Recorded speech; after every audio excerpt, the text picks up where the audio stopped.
Chapter 691, Sky Destroyer. It was around that time when Shangguan Bingshui walked into the huge hall, she alone, no one else entered after her. Just like Bai Zemin, the first thing Shangguan Bingshui did was to inspect the surroundings with caution. No, she was even more cautious than he had been. This was because, at least, Shangguan Bingshui was aware that on the other side of the huge gate there were third-order existences thanks to the battered corpse of the blue-colored weaver ant that Bai Zemin had thrown to the other side earlier. However, to Shangguan Bingshui's surprise, the place was so healthy and brightly lit that it definitely did not look like a great battle had occurred there. A battle in which at least one third-order existence had been killed after receiving a terrifying attack. In fact, far from looking damaged, the place looked so luxurious that it surprised her. But what surprised Shangguan Bingshui the most was undoubtedly the huge thing that stood at an unknown distance but was big enough to attract anyone's eyes. What is that? Her reaction was very similar to the one Bai Zemin had when he first saw it. I'm not too sure about it. Shangguan Bingshui jumped when she heard a voice sounding close enough to surprise her, and had it not been for the fact that she easily recognized the other person, she might have had a mini heart attack. Looking back and up, she saw Bai Zemin standing on a platform of blood floating approximately 50 meters above her. What happened to the third-order ants? She asked. Bai Zemin finally withdrew his eyes from the huge thing in the distance and looked at Shangguan Bingshui. He cancelled the effect of his skill blood manipulation, and the blood platform he was standing on immediately lost all toughness, returning to its liquid state and being swiftly put away by him as his body fell to the ground freely. There were 3 blue-colored ants, including the ant I sent to the other side of the gate. Bai Zemin approached her and said with a serious expression, those ants could hardly be considered initial stage third-order existences, but even I had to make an effort to kill all 3 of them.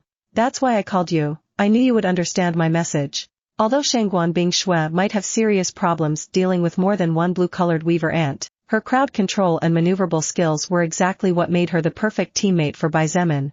With someone as strong and skilled as her acting as support, Bai Zemin was sure that even if the number of enemies increased exponentially, they could somehow manage just fine. After Bai Zemin explained to her roughly what had happened and the development of the battle, Shangguan Bingshui finally had a fairly clear idea of the big picture. However, she still couldn't get that giant thing at least several kilometers away out of her head. But, what is that? She frowned as she looked at what appeared to be the front end of a vehicle. The difference was that this supposed vehicle had no wheels at all, it was completely open except for the giant base at least 500 meters tall. Bai Zemin looked at that thing in the distance, which had caught his attention the moment he stepped into the hall and the reason why he was taken by surprise at first. Before you came in I had intended to go take a closer look, but after thinking about those weaver ants I restrained myself. Bai Zemin said in a serious voice. Then, as if he was hesitating about something, he said quietly, but, doesn't that thing look a little like a boat or a ship? A boat? Shangguan Bingshui was surprised by Bai Zemin's words. However, now that she was looking at that thing in the distance she couldn't help but frown as she realized that indeed the front structure was similar to the bow of a ship. I've never seen such a big one in my life. Shangguan Bingshui shook her head. Well, neither have I. Bai Zemin nodded before pointing out, but, remember that this is the 5th and final ruin left behind by a 4th-order existence that was once the king of these lands. Shangguan Bingshui said nothing after hearing Bai Zemin's words. Although it was not easy for her to accept that the world she had been living in all this time was actually just a shell hiding something much bigger, a world that apparently in the past had already been visited by the entity known as Soul Record and had gone through several stages of evolution before regressing to its weaker state for unknown reasons, the truth was right in front of her eyes, so Shangguan Bingshui could not deny it even if she wanted to. Should we call the others? She proposed after a moment of silence. Bai Zemin considered this seriously before saying firmly, all those who have already broken into the 2nd order can come. The rest should stay out to avoid getting too involved. But, Wu Juan can come since her skills will definitely be of help. Meng Qi too, she is the only one who can understand the magic circles and runes to a certain extent. Shangguan Bingshui nodded clearly in agreement with his thoughts. While everyone had become stronger, a third-order existence with monstrously high strength like the blue-colored weaver ants was still far from being something they could fight against, and probably only if several second-order existences with especially pure soul power joined together would they stand a chance. A few minutes later, Bai Zemin observed the people in front of him carefully before nodding calmly. Shangguan Bingshui, Qin He, Nan Gonglingxin, Kai Jingyi, Feng Hong, Feng Tianwu, Liang Jing, Tinghua, Xingyun, Xiaye, Zhongde, 11 second-order existences lined up standing in front. It was hard to believe that about 10 days ago, the only second-order existences in the group besides Shangguan Bingshui was Xia. But now, there were 11 of them and only a couple were in the early 50th levels, the rest were considerably close to entering level 60. Wu Keqian would definitely be very shocked when he saw this kind of army entering the gates of the base. The man would definitely not expect even in his wildest dreams that just half a month after leaving, Bai Zemin would return with a small troop of second-order existences. Let's get moving. Bai Zemin ordered in a deep voice and without waiting for word from anyone began to charge into the distance. The rest followed immediately after, not daring to stray too far just in case. During the short, but still long walk, the small group did not encounter the obstruction of any weaver ants or any other kind of enemy, so they smoothly made it to the bottom of the huge structure. Instead of jumping up immediately, Bai Zemin took his team and circled around the front part, which ended in a point but was at least 500 meters long. They ran along one side of the huge structure for about a kilometer before they finally stopped. Mandarin Chinese? Zhongde looked at the character drawn in ostentatiously bright imperial gold on the middle of the side of the huge structure and was surprised. Wait a moment. Bai Zemin said softly before turning and walking away from the team for several hundred meters in an instant. Upon reaching what he believed was a distance far enough away to allow him to see the entirety of the side, Bai Zemin stopped and turned to look back in the direction he had come from. Now, Bai Zemin could actually see the structure, and although in his heart he already knew the answer, the amazement was by no means lessened. Measuring approximately 5,000 meters long and 500 meters high, the structure lay silently on the ground like a sleeping monster. Although there was not even a hint of energy coming out of it, just looking at what appeared to be magic cannons installed on top was enough to send a shiver down the spine of the bravest. Sky Destroyer. Bai Zemin muttered under his breath the imperial gold-colored letters written in Mandarin Chinese across the huge jet-black ship.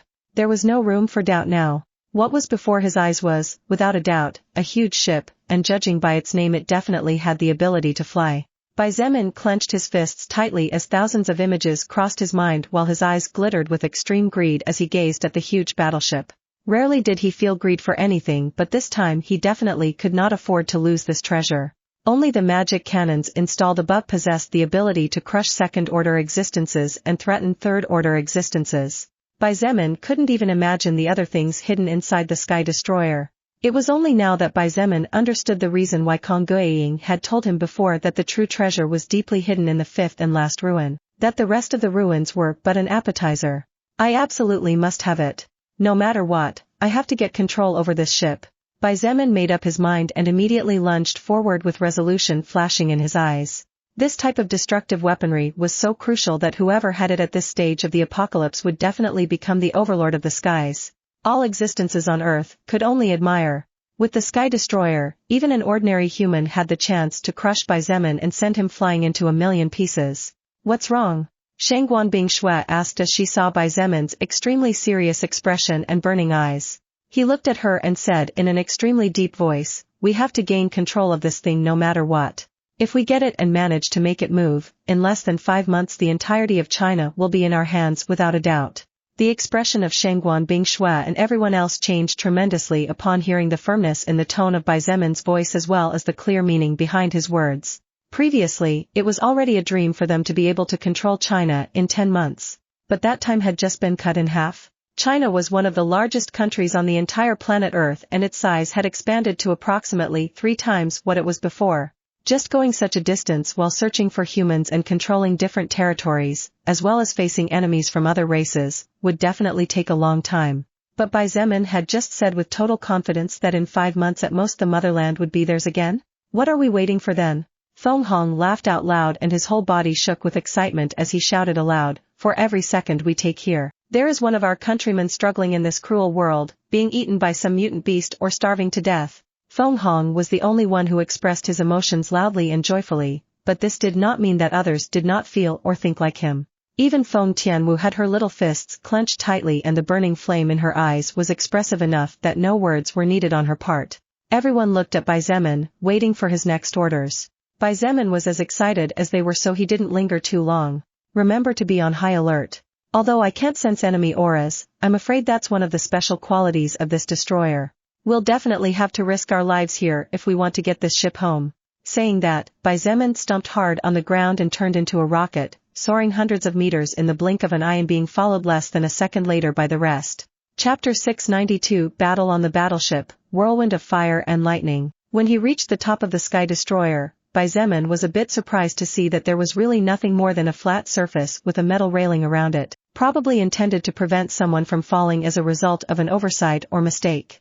But, where the hell were the cannons then? It was then that Xietain realized that from the distance, the magic cannons seemed to have been installed on top but were probably somewhere inside the Sky Destroyer, a part high enough to make it look as if they were on top. Just as everyone was looking around with curious and wary eyes, a flash of white light shone in the distance, and moments later several silhouettes appeared on top of the Sky Destroyer. Looks like this will be our battlefield. Shangguan Bingshui scoffed and without hesitation stepped forward. She activated several skills at the same time and in response a light armor froze on her body, frost aura began to dance around her causing her silver-white hair to gently sway, blue lightning flashed around her graceful silhouette, and finally, a second sword but made of ice materialized in her free hand before lighting up with pure white radiance. Except for Xietain and Xietain, the others were forced to take a couple of steps back as they began to be affected by the frost surrounding the body of Shangguan Bingshui and her aura that had risen several levels. I'll go first. Xietain smiled faintly and a flash of excitement shone in her eyes as she looked at one of the 3 blue-colored weaver ants next to the 20+ red-colored weaver ants that seemed to be waiting for something as they did not charge over despite appearing. However, just as she was about to charge forward, Xietain grabbed her by the shoulder and stopped her. He shook his head at her gaze and said in a clear voice, "Your task this time will be to give buffs to our team and launch curses on our enemies." What? Xia was already in disbelief. She looked at him with surprise in her big eyes and subconsciously asked, why? She was sure that if she connected with Xietain, her power would skyrocket enough to be one of the top 3 fighters on this battlefield. Xia would be the reason why many lives could be saved. But he was holding her back and wanted her to stay behind. Xietain looked at her without blinking and said indifferently, "Because I need you alive." "You need me?" Xia looked at him with wide eyes. In fact, not only Xia was shocked, but everyone was shocked by the words spoken by Xietain. Especially people like Shangguan Bingshui, Wu Yijuan, Meng Qi, Feng Tianwu, Qin He, Nan Gonglingxin, Zhongde, and Kai Jingyi. Feng Hong even whistled and raised an eyebrow as his eyes darted back and forth between the 2 people as if trying to find out something interesting. Xietain didn't care what the others thought and if they wanted to think badly then let them think so. The important thing was that if even Lilith told him to pay special attention to Xia, then he would not ignore those words no matter what. Be that as it may, Xietain continued and said ruthlessly, "That's your main role now and in this battlefield. Except for providing help in times of emergency, you are not allowed to fight against the blue-colored weaver ants. If you disobey my orders then I will not hesitate to break my connection with you even if it costs you your life." A soldier who doesn't obey the orders of the general on the battlefield can lead to an entire army being defeated. We don't need that kind of soldier in this group.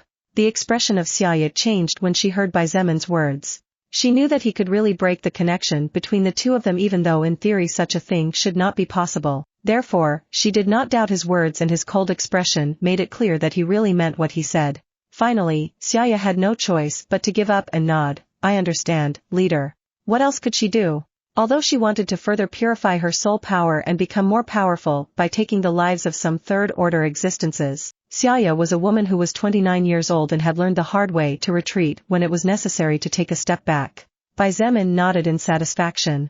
As long as Xia understood that regardless of how important she was the person holding the reins in reality was Xietain everything would be fine. "You will soon understand why I don't want you to fight these third-order ants," Xietain declared and at the same time as he took a step forward a cluster of crimson flames burned around the blade of his greatsword. "Shangguan Bingshui and I will take care of the third-order enemies. The rest of you take care of the second-order enemies." Everyone nodded and with serious expressions prepared to fight as it was just at that moment when there was a new flash of white light. The expressions of everyone in the small human group turned ugly when they saw that as the flash of white light disappeared, another group of ants brimming with murderous intent appeared on the deck of the ship. Xietan's expression turned especially ugly as he saw that the previously 3 blue-colored ants had now become 6 of them, and to make matters even worse, there were also another 20 red-colored weaver ants. Lightning movement. Xietain did not hesitate to activate his second-order movement skill again and decided to take advantage of the effect of the skill ending sorrow from his boots that still lingered. Bingshui. Sonic speed. Boom. Shangguan Bingshui's body turned into a blur as Xietan's low growl reached her ears and in an instant she crossed over 1,000 meters. She was relatively small compared to the 2-meter-tall blue-colored weaver ant, even more so when Shangguan Bingshua's body was slightly leaning forward. The group of weaver ants was clearly taken by surprise at the enemy's explosive speed, and before they could react, the human woman had already arrived right in front of one of the royal guards. However, the blue-colored weaver ants were third-order existences, and while the explosive speed Shangguan Bingshue had for a brief moment after activating sonic speed, which granted him 400 points of extra agility for 2 seconds before going into cooldown for 12 hours, the weaver ant's antennae also served to help it detect enemies and somehow react to unexpected attacks. The blue-colored weaver ant raised its glittering sword and was about to slash downward with its monstrous strength when suddenly its movement stalled for a brief moment. The beast's eyes turned dull and the strength left its body as if it didn't know why it was fighting in the first place.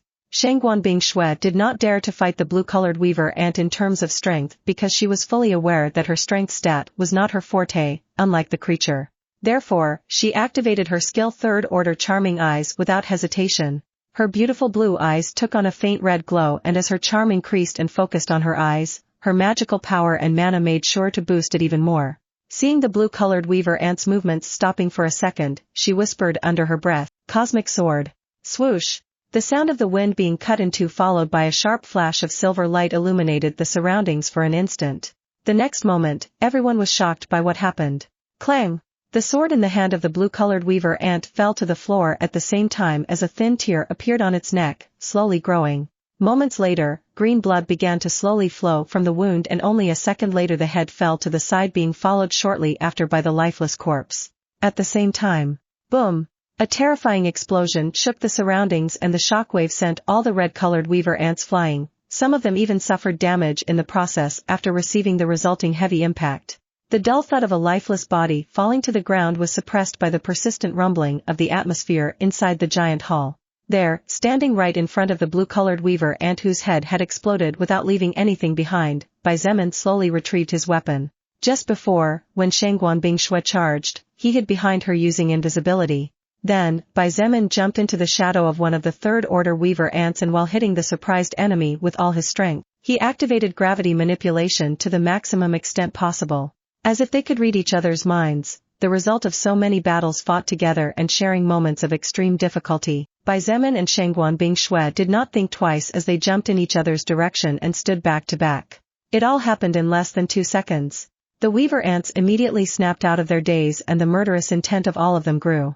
Xietain did not have time to ask Shangguan Bingshue about that cosmic sword skill that seemed terrifyingly powerful, as he was soon assaulted by 2 third-order weaver ants carrying silver spears. He hurriedly turned Annihilation of the Falling Sky into a giant golden-colored sword, and with his left hand wielded it. At the same time he slashed fiercely forward with his right hand, where Crimson Thunder Dragon's last words crushed all resistance. Boom! Boom! The 2 great swords met face to face with the 2 enemy spears, and explosions shook the surroundings again with loud booms. Xietain was forced to back up more than 10 steps, while the 2 weaver ants only retreated 5 each, so it was clear that he was at a disadvantage during the previous encounter. Xietain did not even have time to move when the 2 other third-order weaver ants charged at full speed and hacked at him with eyes filled with murderous intent. However, despite knowing that he did not have time to straighten his posture enough to receive the 2 giant maces that looked especially heavy, Xietain did not panic. This time, he had people who possessed enough power and ability for him to trust. Blizzard.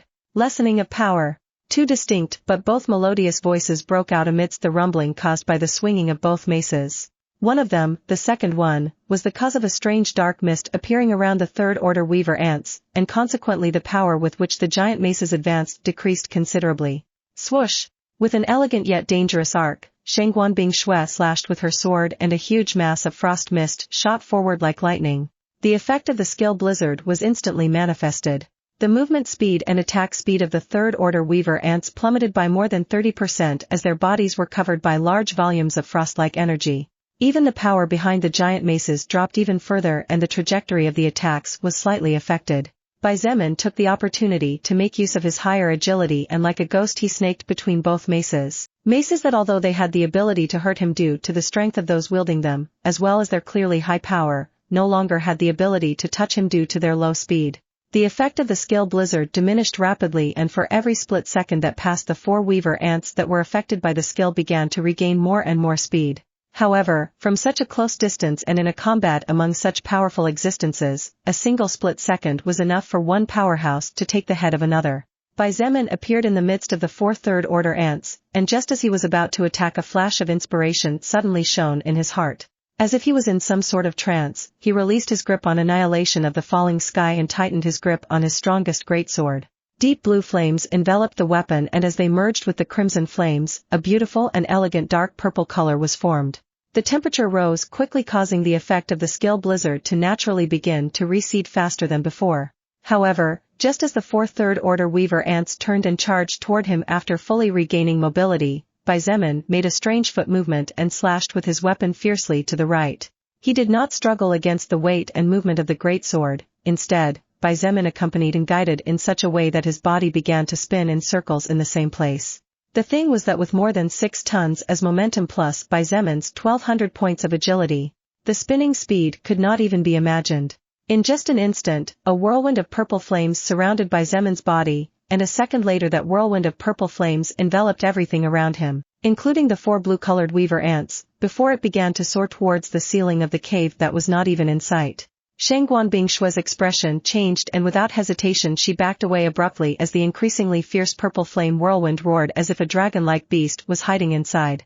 Roar! Red lightning abruptly covered the whirlwind of purple flames before mingling with them, resulting in a thunderous roar that reverberated within the massive hall. As the whirlwind of fire and lightning grew increasingly fierce, Shangguan Bingshue and the others could not help but be stupefied to see that now even the red-colored weaver ants had been drawn into the eye of the storm and had been swallowed up by the roaring whirlwind.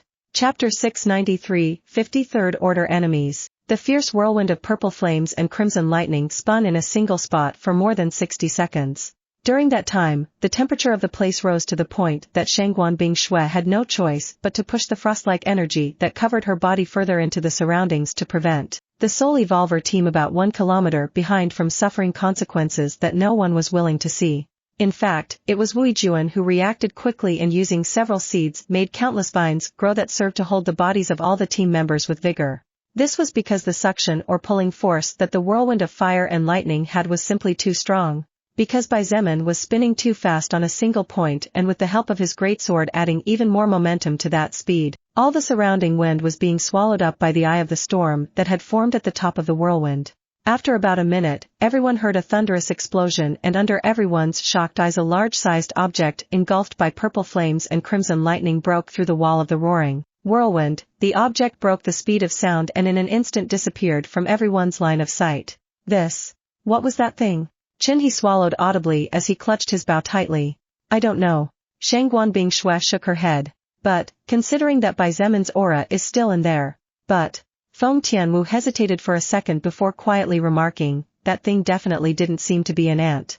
No one said anything more as they had no response to answer the doubt that weighed on their hearts, to begin with. About a minute later, the whirlwind of blazing fire finally disappeared without a trace after losing power at a speed visible to the naked eye. When the group finally managed to see again what had been hidden by those thick walls of fire and lightning, everyone was surprised. First of all, the second-order weaver ants had disappeared, and if it weren't for some second-order soul stones on the floor, they wouldn't even have left a trace of their existence. Even the 2 fierce sickles next to the mouth of each red-colored weaver ant had been turned into nothing. There were also 4 black scorched corpses that looked more like 4 big lumps of charcoal or 4 disgusting-looking cakes that had been forgotten in the furnace burning at 200 degrees for a lifetime. Judging by the aura of the 4 corpses, it was clear that they were third-order weaver ants, and of them, the only thing left in perfect condition were the sickles in their mouths, which were clearly more terrifying than those of the red weaver ants. Finally, in the middle of the 4 corpses, a figure lay sprawled on the floor panting like a dead dog. Big brother! Meng Qi immediately panicked, and out of pure instinct her first reaction was to charge forward. However, Meng Qi hadn't advanced more than a few meters when she stopped. Because although she was scared and her emotions were out of control, she was a girl who always managed to think things through more clearly compared to most. Xietain was very close to the place where the weaver ants were being teleported. Meng Qi knew that she was weak compared to the red-colored weaver ants, not to mention the blue-colored ones. If she approached that place and a second-order or third-order weaver ant appeared, all she would be doing would be causing more trouble to the person she least wanted to bother in the world. Mengqi clenched her fists so tightly as she realized her own powerlessness that her pretty fingernails broke beyond her skin and blood began to drip slowly over the bow of the battleship. In this case situation, she could only watch as Shangguan Bingshui approached, because she was strong, unlike Mengqi. Hey! Shangguan Bingshui moved so fast that she seemed to have teleported next to Bai Zemin. She looked at him worriedly as she saw his pale white face covered in sweat. Are you okay? Bai Zemin forced his tired eyes to open as his whole body occasionally shuddered. He could feel the concern in Shangguan Bingshui's voice, and as he watched her beautiful blue eyes trembling as she looked at him, Bai Zemin couldn't help but feel grateful. She was a true friend, one he could trust completely without fear that one day she would stab him in the back, one who cared about his well-being like a true friend was supposed to do. I'm fine. Bai Zemin could barely force an exhausted voice out of his mouth as he activated regeneration several times even before Shangguan Bingshui could say anything else. Just as Shangguan Bingshui wanted to say that he was not at all fine, Bai Zemin's sheet-pale face quickly began to regain color and the tiredness in his eyes began to recede at monstrous speeds. She was astonished. Bai Zemin slowly sat down on the ground after a couple of seconds and groaned softly, "Damn, I thought I was going to throw up my bowels just now." Shangguan Bingshui looked at him with wide eyes and subconsciously asked, "Throw up your bowels? Why?" Bai Zemin looked at her with hidden bitterness and said quietly, "Try spinning for so long in one place at over 1,500 kilometers per hour and then tell me how you feel." Shangguan Bingshui was a little surprised at first after hearing his words, but soon she couldn't help but smile bitterly and shake her head. Of course, spinning at high speeds for so long would have consequences. Besides, Bai Zemin extended his hand outward and held it there as if he was waiting for something while saying in a grumpy voice, "I didn't even learn a new skill despite having practically invested all my stamina into that damn fire whirlwind. If spinning a weapon surrounded by fire was enough to create a skill, then I'm afraid something might be wrong in this world." Shangguan Bingshui didn't know whether to laugh or cry as she said those words. "I guess you're right." Bai Zemin sighed just as several wind blasts from the distance flew in their direction. Shangguan Bingshui looked into the distance and understood what it was that had been sent flying from inside the whirlwind of fire and lightning earlier. "Did you lose so much stamina that you couldn't control your weapon?" Shangguan Bingshui asked curiously. "No," Bai Zemin shook his head, finally retrieving his weapon. He looked at her with a serious expression and said slowly, "I had no choice but to throw my weapon to hell because I couldn't stop spinning and it was getting out of control." The corner of Shangguan Bingshui's mouth twitched a couple of times, but she didn't say anything else even though in her heart she was thinking that Bai Zemin really was dangerous when it came to trying new things in the middle of the battlefield. He definitely had no idea where he had sent his weapon flying when he released it. If the great sword hadn't casually flown in another direction and instead headed towards the human group, they all would have been turned into meat paste considering the speed at which that thing had been launched. In the end, while Bai Zemin was unable to learn a new skill, that didn't mean that what he had just used to end the lives of 4 initial stage third-order existences and approximately 40 second-order existences was useless. The group didn't have much time to relax either as about 5 minutes later a new wave of enemies was teleported to the top of the Sky Destroyer for which the battle resumed. Xietain activated her skill Wolf Pack and everyone present immediately received a huge boost thanks to Bai Zemin's monstrously high stats. Even Shangguan Bingshui became more powerful and lethal. Under Xiaoya's guidance, everyone except Bai Zemin and Shangguan Bingshui fought to the death against the 20-plus second-order Weaver ants. Although the enemy was superior in numbers, Xiaoya could easily take on several second-order existences at the same time, so without any problem she took approximately 10 red-colored Weaver ants for herself. As for the rest, except for Qinhe who after evolving to the second order could fight several at the same time thanks to his agile movements, and for Nangong Lingxin whose defensive capability was high enough to withstand the assault of even 2 second-order Weaver ants, all the others were fighting against a single second-order Weaver ant. Some of them had no choice but to join hands to fight against one. The second-order Weaver ants had too much strength. A single slip-up could result in the death of any of them, and that was precisely what they wanted to avoid. That was why they fought as safely as possible on this kind of battlefield. Explosions resulting from terrifying physical and magical attacks rumbled within the Great Hall. However, the battleship that had become a huge combat ring did not even flinch as the several magical runes absorbed the damage resulting from each collision. The battlefield of second-order existences was undoubtedly terrifying considering that each second-order existence possessed more than enough power to cause an amount of destruction to be taken into account. However, the battlefield over 2,000 meters distance was even more terrifying. Boom-um, boom-um, rumble. The explosions came and went non-stop, the atmosphere rumbled relentlessly, the wind stirred fiercely and became violent. Although it was a battlefield involving far fewer existences in comparison, this battlefield was one where beings with the power to destroy everything for tens of kilometers with a single attack were fiercely fighting with the intention of taking each other's lives. Bai Zemin and Shangguan Bingshui were synchronized in such a way that they looked like companions that had been fighting together for a lifetime. The way she restrained, limited, and caused constant wounds that did not close easily suited his fighting style perfectly, crushing anything that got in the way. Shangguan Bingshui was like a beautiful butterfly fluttering on the battlefield and looked gorgeous even as blood flew everywhere. Every step she took to dodge enemy attacks was packed with grace, and every sword slash she used to open wounds on the body of her enemies was brimming with elegance. Bai Zemin was quite the opposite. His expression was firm and fierce as he swung his greatsword from left to right without any delicacy. The pressure of his attacks was such that heavy wind cannons flew everywhere with every swing, and purple flames covered his surroundings, no matter whether the third-order weaver ants advanced or not. Bai Zemin never backed down and only advanced even at the cost of some wounds in the process. Shangguan Bingshui was a soul evolver focused on fighting for long periods of time by constantly weakening her enemy. Bai Zemin was a soul evolver focused on fighting short battles by overwhelming and utterly suppressing anyone who stood in his way. After approximately 2 hours of combat, the human group was tired, exhausted after having fought to the max against enemies that could not be underestimated. During those 2 hours, more than 500 second-order weaver ants lost their lives. During those 2 hours, 50 third-order weaver ants perished either under the elegant but deadly hands of Shangguan Bingshui or under the violent and destructive hands of Bai Zemin. Chapter 694, Second-Order Blood Mystics Progress. After 2 hours of exhaustive combat, the human group, composed of second-order soul evolvers or first-order soul evolvers with qualities that made them unique existences, finally managed to take a deep breath and let themselves fall on their butts to rest. They had been tense for more than 10 minutes waiting for a new teleport of a new wave of second-order and third-order enemies, but fortunately for them, it didn't happen. Although for some reason the weaver ants were not arriving altogether, it was clear that after fighting and killing approximately 500 second-order existences, each and every one of them was exhausted. Even with the skill wolf pack of Xietain, mental exhaustion was not something that could be avoided.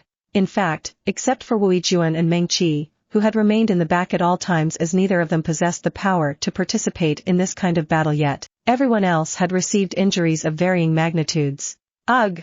Feng Tianwu made a grimace of pain as she slowly let her tired body slump down using the railing of the battleship for support. She had a fairly deep cut in the abdomen area, and even though the leather armor she was wearing mitigated some of the damage, the edge of the second-order weaver ant sickle was truly frightful. Tianwu, are you okay? Feng Hong asked in a soft voice as he slowly sat down next to his daughter, wincing in the process but avoiding making any sound.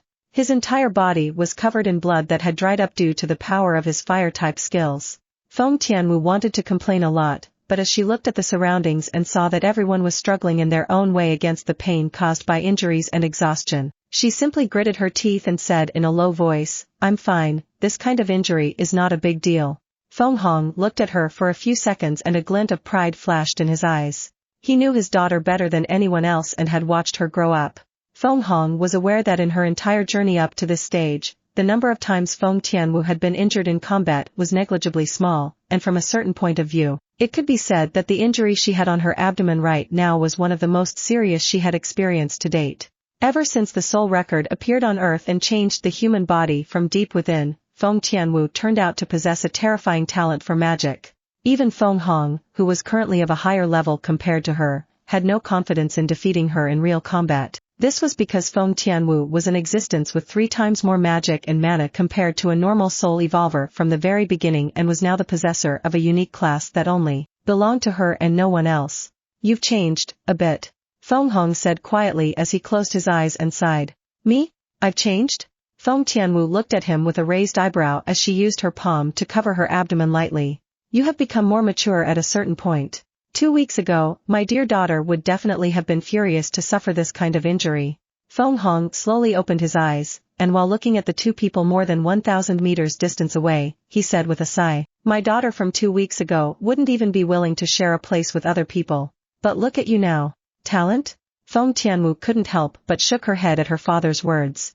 She used to believe that she had been chosen by the gods. All the enemies that crossed her path were turned into ashes before they even got close enough to her.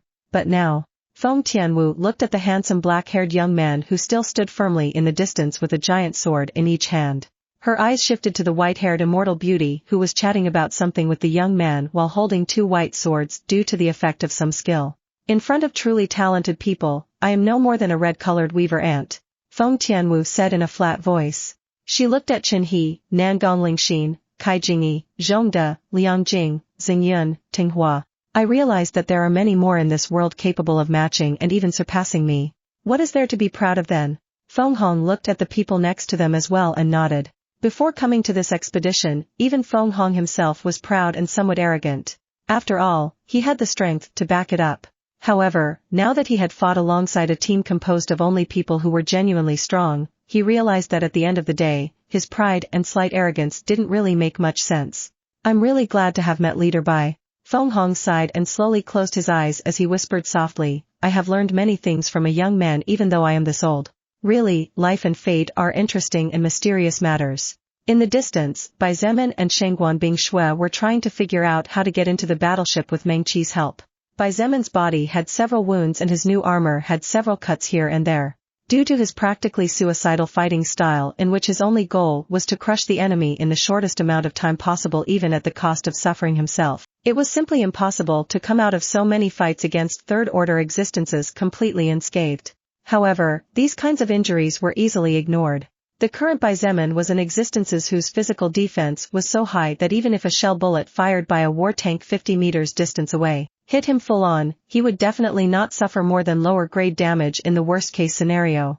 As for Shengguan Bing Shui, she was in perfect condition except that her face was slightly pale due to the consumption of mana and stamina. During the entire previous battle, she mainly acted as a support, and only on rare occasions did she step forward to take the life of a blue-colored weaver ant taking the opportunity. Unique time mission has been activated. You must complete the following conditions within 1 year from now on. Time remaining, 10 months, 12 days, 21 hours. Kill second-order existence single-handedly using blood manipulation, 2000/2000. Evolves blood manipulation to third order, incomplete. Kill third-order existence single-handedly, 37/100. Third-order soul stone, 8/10. Get control over China, incomplete. You will not be able to advance to Blood Mystic if you do not complete the unique time mission within the set time limit, and you will be able to choose another job at that time. Bai Zemin checked his progress on his class mission while Shengguan Bing Shui protected Meng Qi as the latter carefully studied the runes of the small white magic circle on the floor. He had really accomplished a lot in just under 2 months. Not only had he already completed one of the requirements, but he could also evolve blood manipulation now if he wanted to at the cost of losing several third-order soul stones. Bai Zemin was even close to having completed 50% of the requirement that required him to kill 100 third-order existences on his own, actually. If not for the fact that during the previous fight Shengguan Bing Shui's support had been practically perfect, the count of Bai Zemin's third-order kills would be higher right now. Even though Bai Zemin was aware that the only reason why he had managed to advance so far and so fast was solely due to the fact that they had found ruins left behind from ancient times, even though he knew that it would definitely not be easy to complete the rest of the requirements unless something big happened, Bai Zemin could not help but be happy. At least now, his breakthrough to the second order and his new job Blood Mystic were in sight, unlike 2 months ago that seemed impossible to achieve. Really, a lot of treasures need to be distributed. Bai Zemin was beaming as he looked inside his spatial storage ring brimming with over 2,000 active and passive skill scrolls as well as around 10,000 treasure orbs. Among those skill scrolls were some that Bai Zemin would leave for his family and trusted subordinates while the rest would be distributed to his soldiers and soul evolvers. As for the 10,000 treasure orbs, they were all red and orange in color so probably none would be of use to the current Bai Zemin, but he would check first and would take whatever might be of use to him in the future before handing out the rest.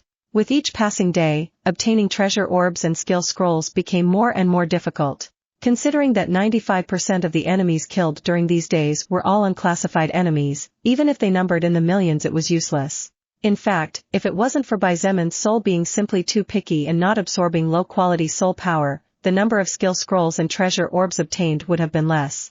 With this amount of skill scrolls and treasure orbs, I should be able to increase the power of all the soul evolvers of my Blood Spear Legion even after I take control over the Chinese Renaissance. I might even be able to empower some normal soldiers. Bai Zemin thought to himself with excitement flashing in his eyes. He couldn't wait to get back. Bai Zemin needed to quickly invest in his subordinates in order for that investment to generate income faster. There were so many things to do, so much work ahead.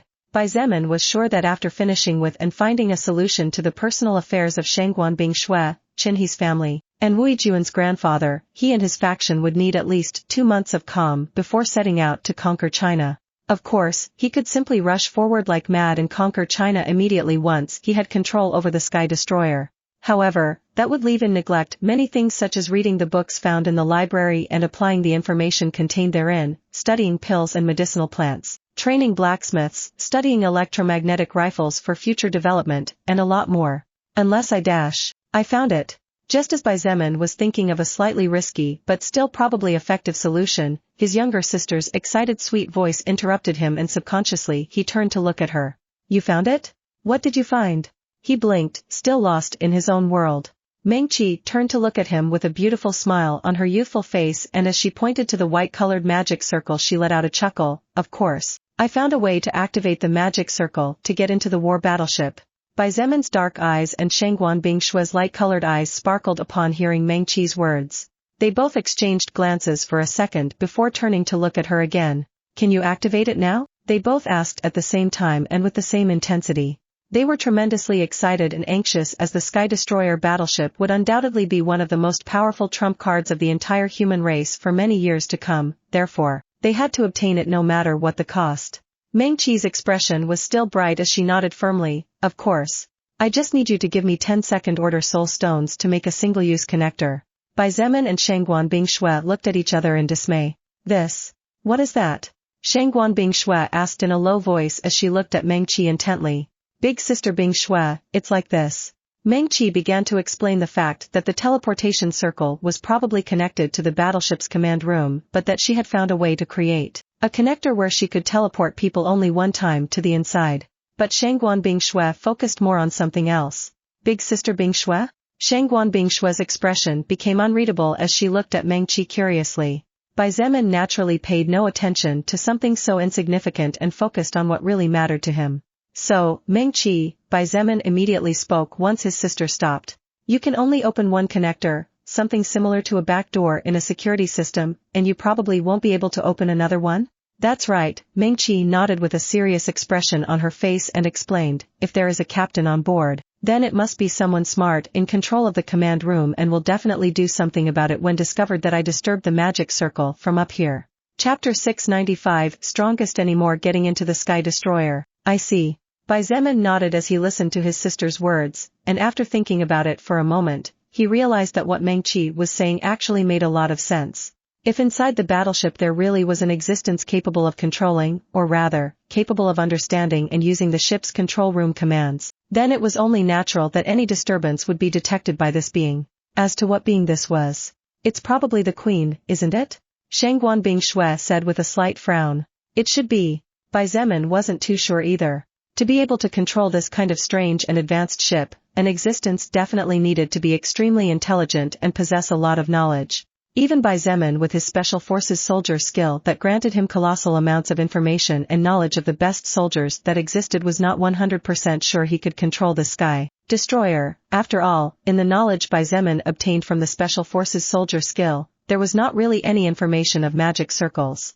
If the Queen of the Weaver Ants really had control over the magic circles and weapons of the battleship, it would really be problematic. But, if the captain on board really is the Ant Queen, then why hasn't it fired any of the weapons yet? Shangguan Bingshui sensed that something was wrong and couldn't help but point it out as she looked at Bai Zemin, hoping that he could answer her question. Unfortunately, Bai Zemin shook his head without saying a word. He had no idea what was going on either, and just like Shangguan Bingshui, his mind was blank. Besides, Big Brother, Meng Qi interrupted again, and while looking at the white-colored magic circle added, I'm afraid this teleportation can only be used by 6 people at most. The rest will have to wait outside. Bai Zemin and Shangguan Bingshui frowned tightly as they heard Meng Qi's words. If only 5 people could be teleported inside the battleship and the rest had to stay behind, then the level of danger would increase tremendously. This was especially true for the people left outside the battleship, since in theory the 5 strongest would be the ones who would take the risk of entering the Sky Destroyer to face the unknown enemy. But then, what would happen to the others who would remain outside? If by any chance it turned out that the Ant Queen was really the captain on board, and if the Queen was making the humans believe that it no longer had any third-order royal guard ants, it would be a disaster if the Queen teleported third-order existences to the bow of the Sky Destroyer. Everyone would be slaughtered. Xietan's expression became somewhat hesitant, and for the first time since he obtained his immovable heart skill, he found it especially difficult to make a decision. However, after about 5 minutes of measuring pros and cons, Xietain finally sighed and looked at Shangguan Bingshui without saying a single word. Shangguan Bingshui and Xietain had already experienced many things during this time, so even if he did not say anything she could mostly understand what his eyes meant just from the emotions flashing in them or from the context of the conversation. After a moment of silence, she nodded slowly and said quietly, "Okay. I'll stay behind." "Sorry," Xietain nodded with a slight smile and said in an easy voice, "Actually, I was thinking of letting you go in there since the current you is stronger than me and fighting in close places will be hell for me." Shangguan Bingshui's pupils trembled for a moment when she heard Xietan's words. You don't need to pretend," Xietain chuckled and pointed out, "Bingshui, except for pure destructive force and ability to inflict massive amounts of damage in a single attack, the current you should have a minimum of 2,000 points in every stat, shouldn't you?" Shangguan Bingshui just looked him in the eyes, not saying any words but somehow confirming Xietan's words. She was currently level 85 and had slaughtered several third-order existences and many second-order existences whose levels were higher than her. The amount of stats Shangguan Bingshui had was not much compared to what she could have obtained. However, her soul power had become tremendously pure and, while it was true that the number of stats she had obtained was less than what she should have if she had not focused on purity, her current stats were indeed something that Xietain could not compare to. "Actually, I noticed this a long time ago, but since you didn't say anything then I didn't point it out either." Xietain looked at her with a faint smile and asked in a gentle voice, "Why are you hiding your strength? Do you think you will hurt my pride?" Shangguan Bingshui bit her lower lip and did not dare to look him in the eyes. She, who was usually cold as ice and paid no attention to anyone, now felt like a little girl being found out by her parents after doing something wrong. Xietain couldn't help but laugh out loud and subconsciously patted her on the head gently as he said in a cheerful voice, "Silly, why would I feel bad about the fact that my best friend is stronger than me? I trust you with all my heart, I know you won't hit me in the back. The stronger you are, the happier I'll be too. So you don't need to pretend anymore, break free completely and crush everything that stands in our way ahead of us." Xietain was a proud man by nature and his highest goal was to become an invincible existence, an existence in which not even the soul record could intervene, only then could he feel at ease. In theory, he should feel extremely uncomfortable now that he knew that Shangguan Bingshui was undoubtedly more powerful than him in 95% of aspects. However, he did not feel that way at all and in fact felt really happy for her. Even though Shangguan Bingshui was not under the effect of the Lord subclass, Xietain was 200% sure that even if at some point in his life he was betrayed by the entire universe, Shangguan Bingshui would be one of the few existences next to Lilith and his family that would definitely not hit him when he was down. His instincts and senses told him that Shangguan Bingshui would rather stab herself in the heart than hurt him. She looked into his eyes and for some reason felt the urge to want to cry, as well as to want to hug him. However, Shangguan Bingshui was not Wu Juan.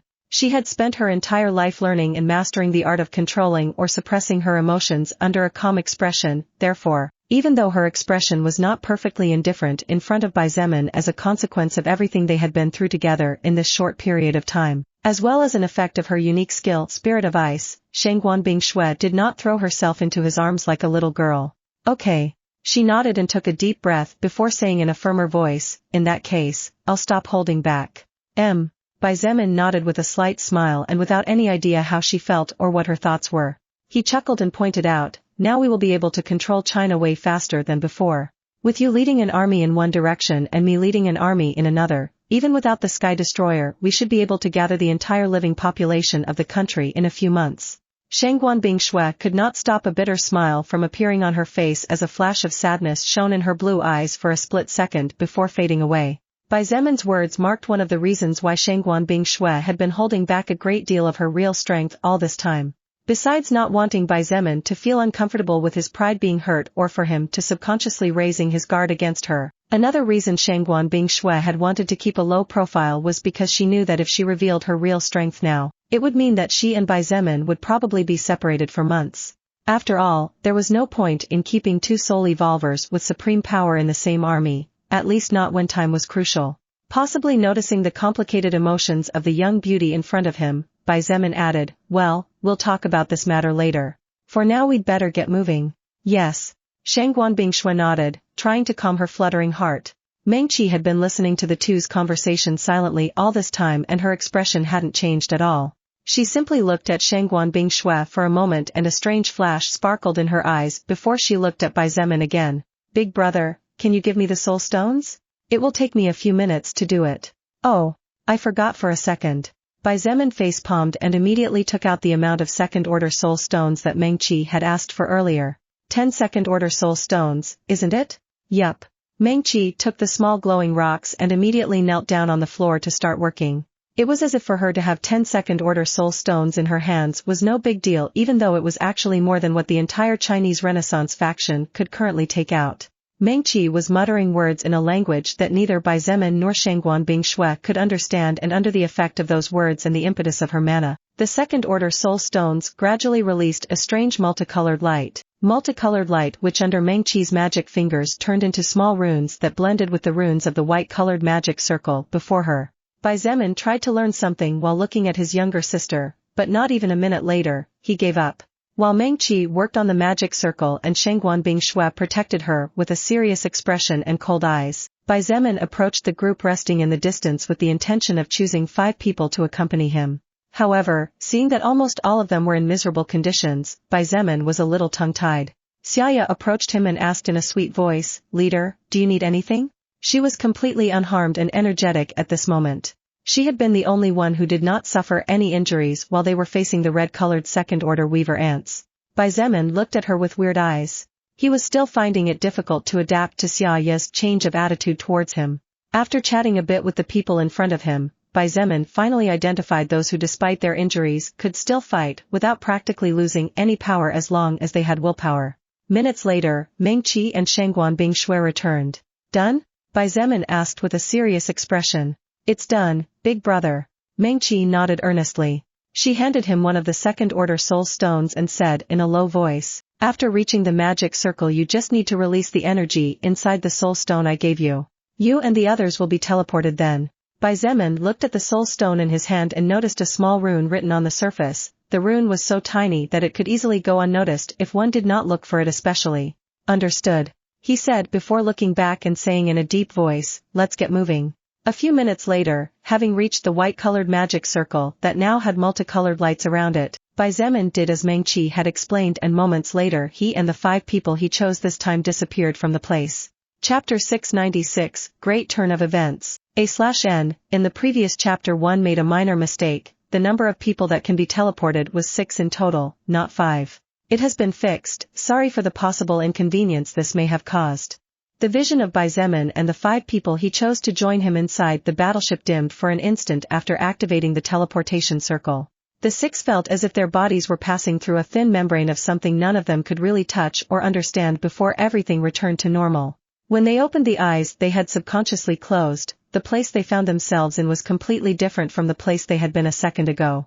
The group seemed to have been teleported to a currently empty room of approximately 80 square meters and were standing right in the middle of a white magic circle similar to the one on top of the Sky Destroyer but several times the size. The walls seemed to be made of some kind of special gray metal alloy, but except for that, the only thing noticeable was the sliding door that was already open just a few meters ahead. Bai Zemin looked at the people behind him and said in a serious voice, "I'll go in the front. Xiaya, you come right behind me. Meng Qi in the center. Liang Jing, you're in charge of scouting. Nan Gonglingxin, your job is to protect Meng Qi. Feng Tianwu, you'll be in charge of taking out enemies from a distance or pushing them back with your flames. Are we all clear?" "Yes." "Understood." Cough. "Okay." The 5 people nodded and indicated their agreement at Bai Zemin's orders. He nodded in satisfaction and silently pulled Annihilation of the Falling Sky out from inside his body. With a single thought, Bai Zemin imagined the composition and shape of a simple, normal sword only a meter long. A flash of golden light enveloped the golden greatsword and an instant later its size had shrunk to about half its previous length. Its form had become more compact and manageable compared to the past. In this kind of confined place, there was no way Bai Zemin could use a greatsword as the colossal size of the weapon would be obstructed by the walls and ceiling of the battleship, therefore, he had no choice but to change his combat style in here. It was no exaggeration to say that the current battle power of Xietain had decreased tremendously inside the battleship. However, that didn't matter too much since Xietain had no intention of destroying the ship. He wanted to bring it home as healthy as possible, not a piece of broken metal destroyed by his own attacks. Liang Jing went into stealth mode, and in an instant, Xietain felt the assassin whose job was really an interesting mystery move off. Let's move. Xietain waved his hand and led the rest, quickly following in the footsteps of Liang Jing, who would be the person to point out the places to avoid. In addition to Liang Jing, Xietain also had his skill God of War's Will, which would immediately alert him if an enemy with murderous intent towards him appeared nearby. The group advanced while keeping their guard up, walking through the long corridors of the battleship cautiously. The walls of the corridors were a shiny metallic gray and felt cold and smooth to the touch, while the floor seemed to be made of white marble with small black polka dots, an interesting combination. After walking around and circling for about 10 minutes, the group did not meet any enemies unlike what they had expected to find. It was around that time when Liang Jing ran up to Xietain and came out of stealth mode. Leader. The man who, despite being a second-order existence, looked to be as old and skinny as a walking skeleton, staggered as he coughed and walked towards the group. Liang Jing, what did you discover? Liang Jing shook his head and covered his mouth as he coughed fiercely and said with his face red because of lack of air, there is a metal door up ahead. I tried to open it, but there is a magic circle there. There's also something strange on the wall. I think it's a security camera. I see. Good job. Xietain nodded, but after a moment's thought, he decided to lead everyone to the metal door anyway. A minute or two later, and after taking several twists and turns through what seemed to be an endless labyrinth, the group of 6 led by Xietain finally caught sight of the door Liang Jing was talking about. It was a typical metal door from any movie with spaceships recorded before the apocalypse, except that it had a small dark blue magic circle at the top. Meng-Chi. Xietain looked behind him and called out. Meng-Chi nodded and without saying a single word stepped forward. This was her task after all. Nangong Lingxin followed closely behind and just for safety's sake activated her skill, raising a multicolored energy barrier in front of her and Meng-Chi's body to prevent any kind of trouble. Better safe than sorry, more so when the matter in question involved magic circles that were still mostly a mystery to all of them. As Xietain watched his sister working, as the minutes passed, he noticed that she slowly began to frown, and he subconsciously frowned when he realized that it didn't seem to bring good news. Indeed, after about 5 minutes, Meng-Chi turned to look at Xietain and said in a guilty voice, Big brother, I can't do it. This magic circle, despite being small, has an attack rune which I saw earlier in one of the magic circles in the library. Xietain frowned tightly and said in a low voice, if we destroy the door. Meng-Chi shook her head and said in a serious voice, don't do it. The magic circle will attack us. Those present couldn't help but frown harder and harder. If they couldn't advance here, then they could go look for more paths since the battleship was huge. However, what would happen if they ran into more closed doors? Wouldn't they be wasting their time stupidly? Xietain also didn't want to risk smashing the door open. To begin with, it was questionable whether he would be able to accomplish such a thing, but even if his power was sufficient, there was no way Xietain would do something so stupid without even having any idea of how powerful the door's magic circle was. Just when Xietain and the others were in a dilemma that they didn't seem to be able to get out of any time soon, the small deep blue magic circle glimmered, and the next moment a weak but beautiful voice came from inside. I see you have a pretty smart young lady on your team, young human. Xietain felt a shiver run through his entire body and his face went white. He immediately took a step forward as he executed a swift slash with his sword and shouted aloud, Blood Barrier. Xietain's left hand opened and a large torrent of red blood shot forward before spreading across the entire door and covering it with a bright crimson glow. This was a blood barrier that had been strengthened by 300 points of mana. Triple energy barrier. Nangong Lingxin was also not slow to erect her own barrier. Crimson-colored flames burned in Feng Tianwu's hands as Xia activated Wolf Pack and boosted everyone's natural stats by a wide margin. Everyone looked towards the door that was now isolated by 2 powerful barriers as if they were about to face a mighty enemy, apprehensive that something bad might happen in this environment unfamiliar to them. A weak chuckle followed by the sound of someone coughing sounded beyond the 2 barriers. The glow of the magic circle was no longer visible, but the sound still rang out from the walls. There is no need to be so vigilant. If I had wanted to harm you, there would be no need to alert you with my voice, right? Hearing the other party's words clearly belonging to a woman, everyone looked at each other in consternation. It was true that if someone wanted to cause harm to another existence, they wouldn't alert the target stupidly and would take advantage of the surprise factor, and so the words of whoever was speaking made a lot of sense. However, it wasn't as if they could trust anyone unwary, was it? Much less considering that an hour ago they had been fighting to the death against enemies coming out of this very battleship. After thinking about it for a moment, Xietain decided to try to communicate with the other side. Still, he did not let his guard down, nor did he immediately withdraw the blood barrier he had erected. He gestured to Meng Qi, telling her to retreat to the back of the group together with Feng Tianwu and Liang Jing. Was only then did he feel a little more at ease. He looked in the direction of the door and said in a deep voice, "You're the queen of the weaver ants, aren't you?" Xietain's words, rather than a question, sounded like an affirmation. Indeed, the reply from the other side was something that in reality everyone already knew in their hearts. "Let's just say I'm the queen of the weaver ants for now, but within the next 60 minutes I won't be anymore."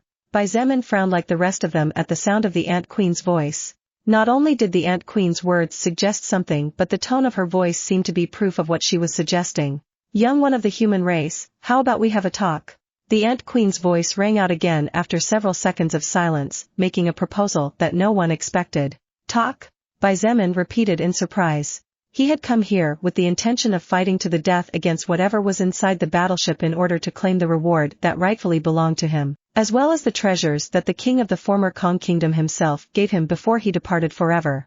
Now that the party that should be his enemy was proposing to have a chat over tea, Xietain was naturally surprised beyond words. "Right, a conversation." The Ant Queen's voice sounded again, sweet but increasingly weak. "Since we both have enough intelligence, I think we can have a good talk before deciding what to do next. Of course, if you want to fight then we can do it that way as well. But I'm afraid that regardless of whether you come out the winner or not, the losses you will suffer will not only be the near total destruction of the Sky Destroyer." The Ant Queen's words, despite sounding like a threat, were not. Xietain could tell from the tone of voice the other side was using that, rather than a threat. What the Ant Queen was saying was simply the natural logic and inevitable future of the events in case a battle between the two sides broke out here. Xietain was sure that the other party was at the very least a mid-level, possibly peak third-order existence. If he were to fight such a being, Xietain would have to give his 100% and the Sky Destroyer would probably be at least 60 to 70% destroyed. Moreover, as the Ant Queen had just pointed out, in this place where there was no room to run and where the shockwaves could travel farther due to the corridors, the weaker existences had a high chance of perishing. Seeing that the other side did not answer right away, as if thinking her proposal over seriously, the Ant Queen spoke again. "I will be waiting for you in the command room. I will open all the doors that will bring you here and turn on the screens in every corner where you can see a map of the battleship." The Ant Queen's words had barely fallen when Xietain and the others heard the sound of something sliding, probably the door opening. "Young warrior of the human race, I have only 58 minutes left to talk with you. I hope you can make a decision soon." The Ant Queen's words had barely fallen when the fluctuation of mana and magic coming from the magic circle on the door stopped being felt in the surroundings. It was clear that the Ant Queen had cut off communication now, and it was solely up to Xietain to decide what to do next. In addition, from the Queen Ant's somewhat intricate tone of voice, there seemed to be a story to listen to. Chapter 697, Feng Tianwu's interest and Meng Qi's sympathy. In the end, after considering it for a few minutes and asking the opinion of others, Xietain managed to come to the final conclusion that there really wasn't much to think about, even though there were many things to consider, which was quite ironic from his point of view. While it was true that Xietain needed to consider the high if not inevitable near total destruction of the Sky Destroyer if a battle between powerful existences broke out in its interior, as well as the fact that the safety of his subordinates and his sister could not be guaranteed in such circumstances, the reality was that the highest chances of them surviving and the Sky Destroyer being unharmed would only happen in case the war could be avoided. As the Queen of the Weaver Ants had pointed out at the beginning, if she really wanted to harm them, then there was no need for her to alert them with her presence. Of course, Xietain and the others also could not discount the fact that perhaps the Ant Queen could not use the attack function of the magic circle despite being in the command room, or that perhaps there were other kinds of reasons, which was why none of them were actually willing to let their guard down any more than necessary to try to find a friendly solution. "It will be difficult." Xietain sighed softly and pointed out, "I doubt the Queen of the Weaver Ants wants to give up on control of the battleship, and I won't give up easily either." Something that Xietain did not mention but that everyone knew in their hearts was the fact that they had slaughtered millions and millions of weaver ants. If they counted the number of eggs destroyed and larvae killed, then that number could even multiply without a problem. Unless the Queen of the Weaver Ants was sick in the head or was a reincarnated saint of goodness, neither Xietain nor anyone else believed that she could forgive them just because. It made no sense at all. "Leader, what do we do now?" Xia asked as she looked beyond the corridor. The door had slid somewhere and was no longer visible, so they could all see the previously closed new pathway now fully available to them. She turned her eyes to Bai Zemin and asked with a slight frown, "Shall we all go together to the ship's command room?" They all looked at Bai Zemin, waiting for his answer. Xiaoya's question had been very crucial, as much as Bai Zemin's answer would soon be. In fact, Bai Zemin did not respond immediately and instead took a moment to think things over carefully. Even though the Ant Queen had told him before that she had her time counted and Bai Zemin estimated that she would probably die soon, he could not trust her words completely, and if he made an error in his judgment, the lives of powerful subordinates and one of the most important people to him would be lost. While it was true that Bai Zemin could simply let time pass to see if the Queen of the Weaver Ants was pretending or not, which would end up with him winning in every way, doing so also carried severe dangers that needed to be taken into account. For example, if the Queen of the Weaver Ants really died after 50 minutes or so, then Bai Zemin and his team would have a much simpler time taking control over the Sky Destroyer. However, if she really died and it turned out that she was telling the truth, Bai Zemin might be missing out on information or something important, which would result in eternal regret. There was also the factor to consider that if the Queen of the Weaver Ants became angry before her death after discovering that Bai Zemin planned to let her die just like that and had made her waste her last moments, it was not at all improbable that she would unleash her final fury upon them. The wrath of an existence so powerful that it no longer had anything to lose was something Bai Zemin had no desire to check out at the moment. Too many things to consider and take into account within too little time. Bai Zemin tousled his soft ink black hair as he let out a frustrated sigh. This was one of the consequences of being a leader. Not everything was rosy, as the rock called responsibility weighed more heavily on the shoulders of a leader than anyone else. "Leader, may I make a suggestion?" Bai Zemin raised his head and looked at Xiaya curiously. He nodded silently, instructing her to continue. "In this kind of situation, I think it would be better if you go alone by yourself so that you can act accordingly to any circumstances that may develop. If we were there we might end up being more of a burden than support." Xiaya explained calmly and with a partially serene expression on her face. Although it is true that leaving us behind is also not the best solution given that we are in unknown enemy terrain, the corridors of the battleship are not only a prison but also work as a defense. Feng Tianwu took advantage of Xiaya's momentary silence and immediately interjected, "I agree with her. In this kind of battlefield, all we have to do is to defend two corners. With Nangong Lingxin's barrier and with my flames, defending 2 points should be a piece of cake. Not to mention that with the White Tiger Guild leader here we can get ready before the enemy reaches our location." Bai Zemin thought about it for a moment as he watched everyone's expressions. Actually, he had the same idea except he wasn't so sure about it. The group of people in front of him were all powerhouses, and leaving aside that losing them would be a great loss not only to their future faction but also to the human race. There was also the factor that Bai Zemin had been fighting with them for about half a month, experiencing a lot of things together. "Big brother, hurry up and go." Meng Qi intervened at that moment. She looked at him with a faint smile and said with concerned eyes that were brimming with affection, "We'll wait for you here.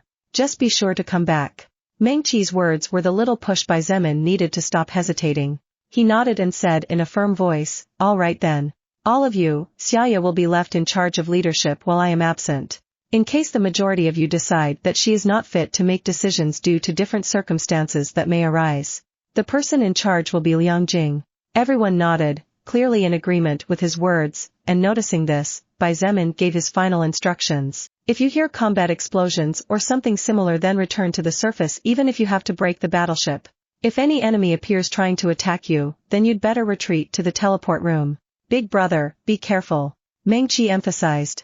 Even though she was trying to act calm and her face didn't show how she really felt, her eyes that were the window to her soul and the sweat on the palms of her hands were things she couldn't control. "Don't worry," Bai Zemin moved forward and stroked her hair with a smile, "I'll be back before 60 minutes have passed." After saying those words, Bai Zemin nodded towards the rest, and without saying or waiting for any words, he became a blur that in just an instant disappeared from everyone's line of sight. After Bai Zemin disappeared beyond the corridor, leaving behind nothing but a rush of wind with his scent that was soon swept and scattered throughout the corridors of the battleship, Meng Qi finally sighed and rested her back against the metal alloy wall. "Young Miss Meng, no need to worry. Cough. Cough. Cough. Cough. Cough." Liang Jing smiled in between his usual coughing attack, and seeing Meng Qi's legs trembling weakly, he said in a kind voice, "Your big brother, our leader, is a really powerful man, and a man of miracles. It will definitely be all right if he is the person who is personally involved." Meng Qi simply tried to force a smile but said nothing. When one person loved another very much, worrying was a normal thing, not to mention in this kind of mysterious and unknown circumstances. The group was silent for a few seconds as they all took their respective positions to prepare in case they were attacked. None of them had forgotten the situation they were in. However, one person seemed to have made some sort of decision after hesitating several times about doing so or not. "Excuse me, can I ask you a question?"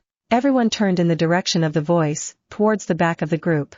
There, Feng Tianwu was looking at Meng Qi with a calm expression and composed eyes. Meng Qi looked at her and her expression immediately turned bad. However, after remembering all the words her brother had said to her previously, Meng Qi took a deep breath and with great willpower managed to calm down. "What's wrong?" Meng Qi asked, indifferently looking at Feng Tianwu as if she was looking at a stranger and not a person she teamed up with for about half a month to fight against millions of common enemies. Feng Tianwu had no apparent reaction before Meng Qi's indifferent voice and cold eyes.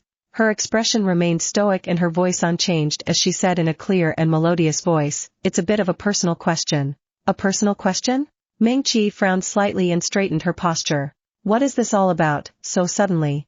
Feng Tianwu looked her in the eyes and said calmly, it's about team leader Bai, and about you."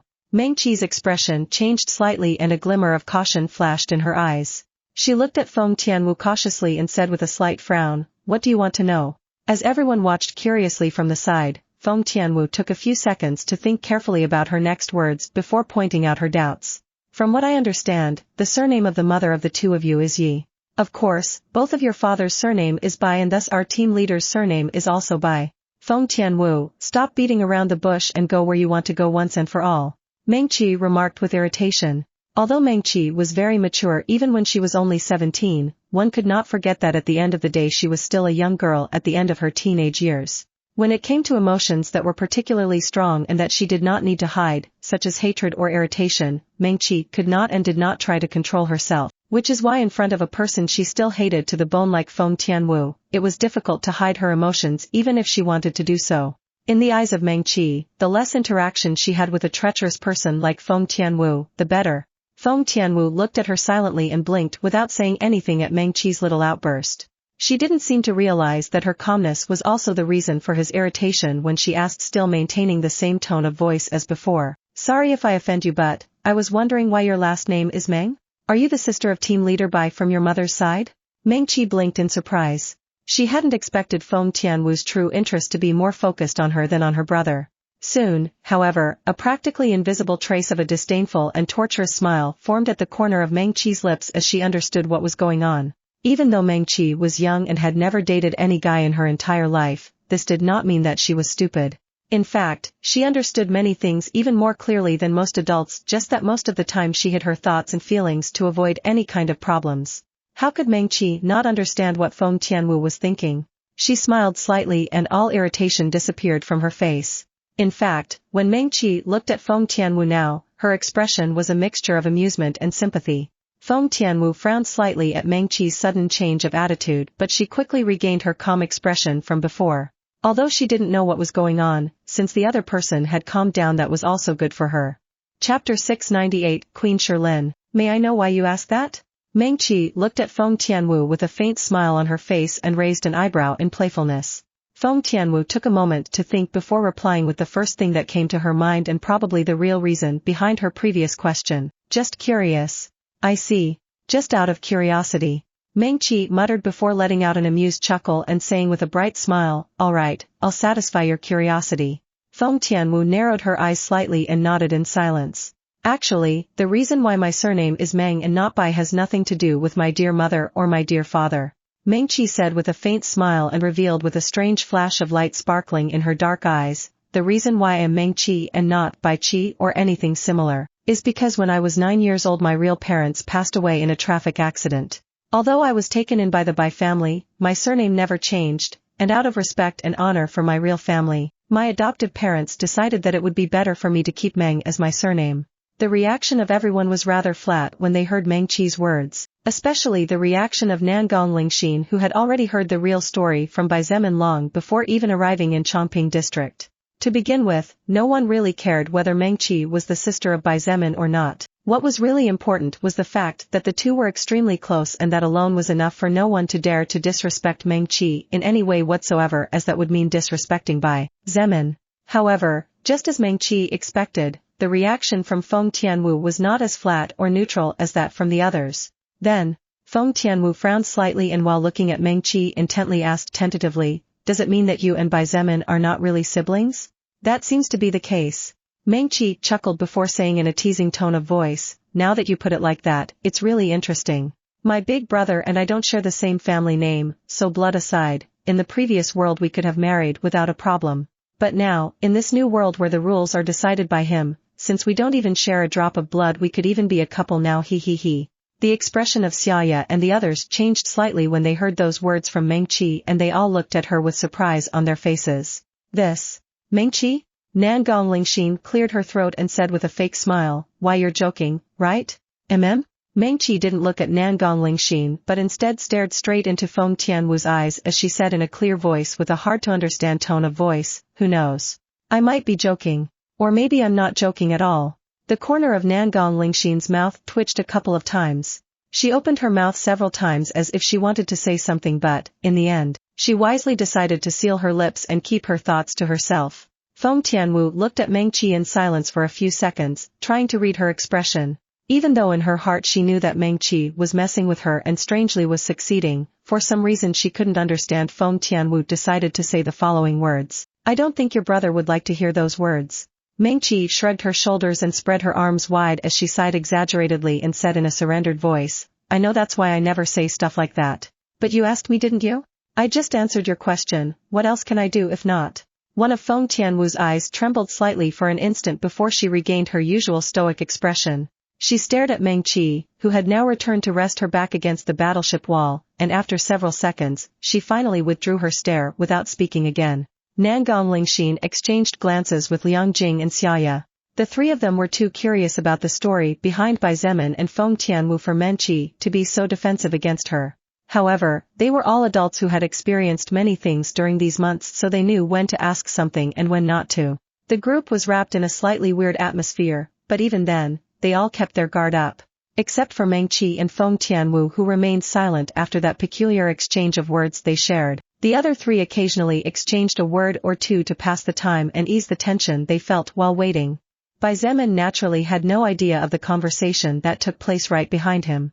After separating from the rest of the group, his only focus was on the hologram-like screens at each new junction that appeared before him as he ran through the battleship.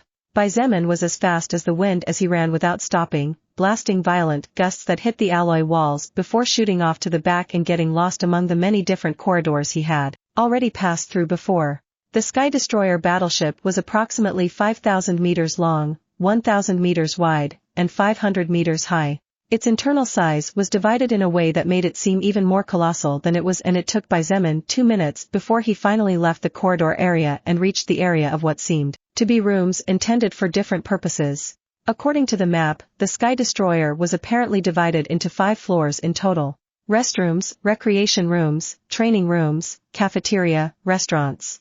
The Sky Destroyer was not much different from a normal warship except that it was a lot more luxurious to the point of being comparable to a first-class cruise ship. After reaching the 3rd floor from the bottom and 2nd from the top, Bai Zemin finally slowed down and only a minute later stopped when he arrived in front of a double metal alloy door. Bai Zemin noticed the deep blue magic circle at the top of the door, something that all doors had. However, what drew his eyes principally was the bright sign right next to the double door. Command room. Bai Zemin said nothing and instead looked at the door in front of him with a quiet expression. The one or ones inside didn't keep him waiting too long anyway. The door slid slowly to both sides, slowly entering into the empty space between the metal alloy walls. The movement was slow and careful, as if the existence controlling it feared to scare the person waiting outside. Once the alloy double door was fully opened, a soft voice free of malicious intent came from the interior. "Thank you for accepting my invitation. Come in, don't stand outside please." Bai Zemin did not hesitate as he took a step forward and then a second to enter the command room. Since he had decided to come, then there was no need to act like a coward and back out now. Of course, he kept Annihilation of the Falling Sky in his right hand just in case. The control room of the Sky Destroyer was different from anything Bai Zemin had ever seen before. It wasn't like the control room of any other spaceship he'd seen in movies, let alone resembling the control room of a current-era aircraft or Earthship. The room was spacious, approximately 200 square meters. The floor was covered by what appeared to be pure white glossy marble and was well lit by what looked like some sort of faint blue gemstones. The air inside was fresh and pleasant, but most striking of all was undoubtedly the single seat right in the center of the command room, as well as the huge magic circle that occupied approximately 80% of the total size of the room. The eyes of Xietain, however, focused on the two existences in front of him. One of them was what seemed to be a huge blue-colored weaver ant, but unlike the blue-colored weaver ants Xietain had seen so far to date, this blue-colored weaver ant looked significantly more terrifying. Its body was over 2 meters tall, its explosive muscles gave it an especially corpulent appearance, its black eyes sparkled with intelligence, and the exoskeleton covering its body was at least 2 to 3 times bigger compared to the other blue weaver ants. Xietain could sense mortal danger from the hulking weaver ant in front of him and immediately raised his guard several notches as he realized that it was not an enemy to be trifled with in any way. Young warrior of the human race, I apologize for not standing up to greet you. I'm afraid my current situation is a bit complicated. The eyes of Xietain moved to the existence sitting in what seemed to be the seat of the ship's commander, and his eyes couldn't help but widen in shock at what he saw. Are you the queen of the weaver ants? Xietain asked, unable to hide the surprise in his voice. At least of the colony you destroyed. The queen of the weaver ants smiled slightly as she said those words, and despite their content, did not seem to be really angry. Xietain said nothing. In fact, he was so surprised that he couldn't help but take a few seconds to look at the queen of the weaver ants, who seemed to understand his surprise and so didn't say anything more as well. The queen of the weaver ants was, of course, an ant. However, as surprising as it might sound or crazy to hear, Xietain had to admit that the ant sitting in the commander's seat was indeed a first-rate beauty, even with her racial characteristics that set her apart from humanity. Abnormally white-colored skin, large black eyes, 2 long dark antennae on top of her head, these were the characteristics that differentiated the queen of the weaver ants from a human. For except for this, she was like any other normal woman but more beautiful. Tantalizingly seductive curvy body, a slight smile at the corner of her glistening black lips, jet black hair falling down her back and caught between the middle of the seat back, and finally a sweet, melodious voice. Ahem. Xietain jumped in place and subconsciously looked to his right. There, his eyes met Lilith's. She was looking at him with her arms folded and both eyebrows raised. The corner of Xietan's mouth twitched a couple of times as he turned to look at the queen of the weaver ants again. She was completely naked. Lilith was jealous of the queen of the weaver ants? Xietain didn't know whether he should laugh or cry. Although the queen of the weaver ants was indeed a beauty, this was considering that she was an ant.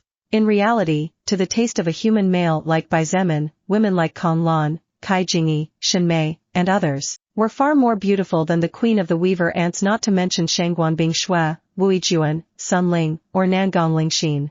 As for Lilith, she was in another league where there was no competition. He took a deep breath and while looking at the ant queen introduced himself with a stern expression on his face. My name is Xietain. You can call me as such instead of human warrior or anything like that. Is it okay for me to just address you as Ant Queen? Xietain. I see, so that's your name. The queen of the weaver ants nodded. However, she soon shook her head gently and said in a soft voice, almost like a whisper, call me by my name please. My name is Xietain. As I told you before, I won't be queen for too much longer anyway. Chapter 699 Events from the Unknown Past. Xietain? Xietain blinked before nodding. Then, allow me to call you Queen Xietain. The queen of the weaver ants chuckled, but her chuckle was cut short as a pained expression crossed her face for a split second before fading away. There were many things that could be faked in this world, but it was hard to simulate pain in front of a person who had already experienced all kinds of pain in his life like Xietain. He could tell that the expression Queen Xietain had just shown was real and not fake, which confirmed his theory that something wrong was going on with the health of the queen of the weaver ants. Queen Xietain, it seems that your health is not quite right?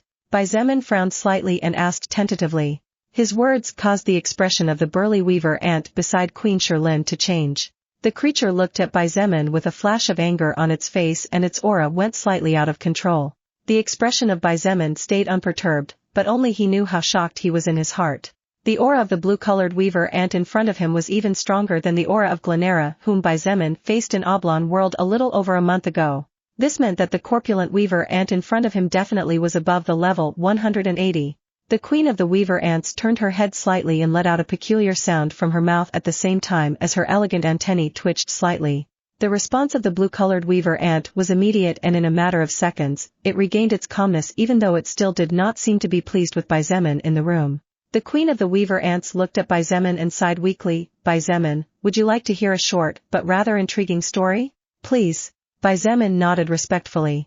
Given that the other side was treating him kindly and it didn't seem to be a fake attitude, then he had no reason why he should act disdainfully just because the other side was of a different race than him. Xietain was the type of person that did not forgive offenses but repaid respect with even more respect, simple as that. Xietain took a few seconds to organize her thoughts and words before she began to speak in a slow and soft voice. A long time ago. I don't know specifically how long because countless generations have passed since then and only part of the history has been passed down from queen to queen. The human race was the lord of these lands. All other races had to behave themselves, but the king of these lands seemed to be an extremely bright person who did not discriminate just because of racial differences and in his own way tried to unite all the races of this country to avoid internal wars. Although Xietain was not 100% sure whether he was right or not, the words of the Queen Xietain made him think of King Xietain. We weaver ants, despite not being particularly brilliant in any field since we have no special talents, are an especially strong race not only because of our numbers but also because our natural strength is many times higher than most other races. The Queen of the Weaver Ants explained, her voice as soft as before but even slower as time passed. It wasn't easy. Even with the then queen in charge there were many intelligent weaver ants who were unwilling to join the human race, so they went their own ways. However, we could say that at that time humans and weaver ants at least were not in conflict. Xietain paused and gasped for air for a good few seconds before continuing. There is a lot of information that was lost in the process. Among that information is the reason why this event happened. The thing is that at some point in the past, something that practically annihilated all races occurred. The only exception seemed to be the human race for some reason. The king of that time was a brilliant person, and with the help of several mages whose power and knowledge we could not understand, he managed to create an enclosed space where he hid treasures. And among those treasures, there were also a few weaver ants, among which was the queen. Of course, this did not mean that the queen of that moment and the rest of the weaver ants were part of the treasure, but that the human king of that moment had hidden part of the weaver ants to prevent them from perishing like the rest. Xietain frowned tightly as he heard the words of the Queen Xietain, and a flash of confusion shone in his eyes. Queen Xietain, if I may. Go ahead. She nodded and took the moment to catch her lost breath. This king you speak of, could he be Xietain? Xietain asked with a frown, now almost 100% certain that the answer would be negative. Indeed, Xietain gently shook her head and replied, no. Xietain is a human who appeared much later, in a completely new era, and used the treasures left behind by a former king to gain momentum. The confusion in the heart of Xietain only grew now. If the king Xietain was talking about was not Xietain, then didn't this mean that something had happened in the past that practically annihilated all races more than one time? After all, the same thing seemed to have happened to Xietain and surely to the rest of mankind. Xietain did not linger after answering Xietan's question and continued, time passed, but with the loss of the world's mana and without the soul record present. After the death of the last weaver ants, all the others that were born were just normal weaver ants. No more mutant weaver ants. What was the reason why all living things evolved? Mana.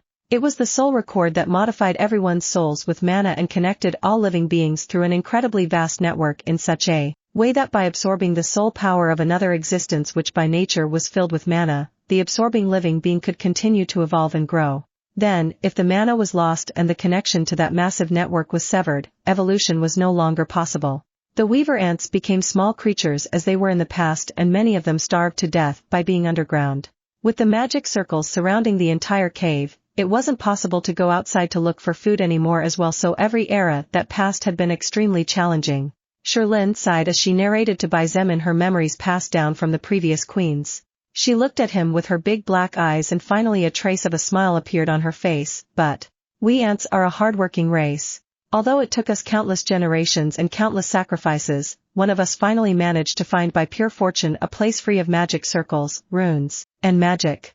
It was then that we were able to return to the surface. Even though the weaver ants were finally able to return to the surface and obtain food by creating tunnels, the nest was still the same. Xietain smiled slightly and opened both arms as she said softly, this place has been our home for countless eras. It's just that when the human named Xietain took advantage of part of the ruins left from ancient times, he didn't notice the insignificant little weaver ants that had just begun to evolve and ignored them. A glimmer of understanding shone amidst the enormous confusion that filled the eyes of Xietain. He finally got one or two answers to one or two of the many questions he now held in his heart. Xietain slowly closed her arms and let her hands rest in her lap as she said in a soft voice, Xietain, now you know approximately the story. Do you still think we are the invaders here? Xietan's expression changed several times as he listened to the words of the Queen of the Weaver Ants and finally had no choice but to shake his head. The Weaver Ants had been here even before Kong Guiying's great-great-grandparents were born. This was their home. However, that did not change one thing that was very important to Xietain. Queen Xietain, neither my people nor I intend to be enemies of you Weaver Ants. In the forest, it was your race who attacked us first. Xietain pointed out with a serious expression on his face. Oh, I didn't mean to point that out when I asked you that question. Xietain shook her head softly and her lustrous black hair moved in sync. She looked into his eyes and said in a gentle voice, I simply want you to understand that while all of us are networked, it is not easy for a single individual to control tens of millions among which there are thousands of intelligent beings at the same time as you nurture the larvae with soul power. Xietain thought for a moment, finally understanding what she meant. Basically, while Xietain was the queen of this colony, that didn't mean she was an omniscient and omnipresent being. As was the case with humans, although Xietain was the founding leader of the Transcendent faction, this did not mean that he knew what was happening at every moment in every corner and could control everything 100%, such a thing was impossible. We, the queens, usually have a life expectancy of 800 years when we step into the third order and at birth we are already existences in the first order. Xietain began a new explanation. However, to nurture new larvae, we, the queens, sacrifice our life expectancy slowly, for which it is not wrong to say that while we have advantages, we also have disadvantages. When a weaver ant deposits eggs, the only one who can grow the larva inside that egg is the queen, and for every egg we nurture our lifespan decreases a little more. Xietain frowned slightly and hesitated as he looked at her in confusion. Queen Xietain, I have about 30 minutes left to live at the moment. Xietain smiled gently as if what she was saying was no big deal. Xietain stared at her and was a little at a loss for words. He still didn't understand where she was going with telling him all this. Xietain, I will hand over control over this sky destroyer to you in exchange for you promising me something. Xietain said suddenly. Before Xietain could say anything, Xietain showed him a jet black ring with golden runes and explained, this ring is the command control. Only the existence who owns it can be the commander of the battleship. The ring was without an owner before, but since I claimed ownership not long ago, now I have to pass it to the next commander or else the sky destroyer will obey no one else. The expression on Xietan's face turned white, then green, black, and finally red. He didn't know whether to laugh or cry, so he simply stood silently for several seconds while his mind processed what was happening. Finally, he couldn't help but smile bitterly and mutter under his breath, doesn't that mean I'm arm-tied here? If Xietain wanted to obtain the sky destroyer, then he needed Xietain to give him the commander's ring, but for her to give him the ring, Xietain first had to agree to some kind of unknown favor. It really was a headache. If it was someone else then there wouldn't be so much of a problem. That person could just tell Xietain that yes, they would do whatever the favor was and that was it. However, Xietain was precisely the kind of person who kept his word, or at least did his best to keep his promises. There was no way he would be left with a guilty conscience for acting as a treacherous liar. Xietain clearly heard Xietan's little mutter, even though he had spoken low enough that no other evolved human would hear it even if they were next to him. He forgot that Xietain was not a human but a weaver ant whose antennae heightened her senses and allowed her to detect waves at a distance. The queen of the weaver ants let out a soft chuckle that lasted for several seconds before she said in a calm and melodious voice, Xietain, actually, you don't need to worry.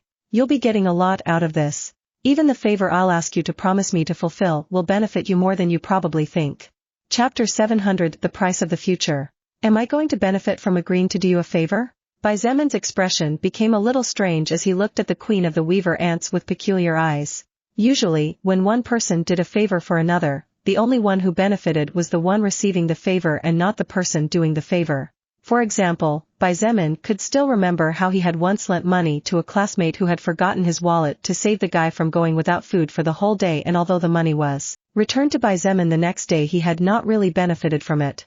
Xietain really wanted to say to the queen of the weaver ants, you think this daddy hasn't seen enough in this life? But he just took a deep breath and instead said in a curious voice, oh, I wonder what favor you need, Queen Xietain.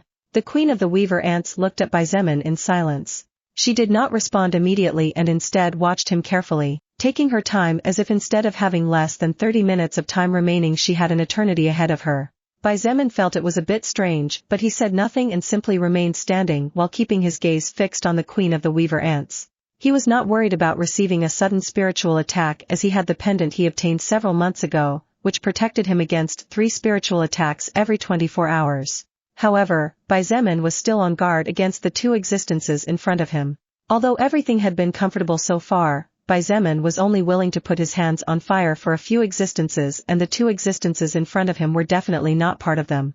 After about 5 minutes or so of awkward silence, the queen of the weaver ants finally opened her mouth and said in a weak voice, "Let me ask you. What is your aspiration?" "My aspiration?" Xietain jumped in surprise not only because of the sudden question but because of how weird it was. "Your aspiration?" Xietain nodded, her voice growing softer and softer as she slowly said, "What is your goal? In this new world, it doesn't matter if you were a student in the past or if you were an employee of some fast food restaurant, now that all living things can evolve. I'm sure your past goals have also changed along with the world, haven't they?" Xietan's mouth opened slightly and thousands of memories and thoughts flashed in his mind all in one go. Around a little over 3 months ago, Xietan's goal was to graduate from college while working full-time to pay for his studies. After that, he also had a new goal set for his future, which was to get a job in a hospital, laboratory, or healthcare company. Once that second goal was completed, the third and final goal of Xietain and his life was to help the family that raised him while at the same time trying to form a new one of his own. Although Xietain was not sure that he would ever be able to find a good wife to marry and have children with, the him of just over 3 months ago had been willing to try. At the end of the day, he also wanted to have children someday and give his parents grandchildren. However, those 3 goals largely summed up the future and what would have been the life of the existence known as Xietain. 3 goals for which he had been fighting hard but which were now nothing more than things of the past.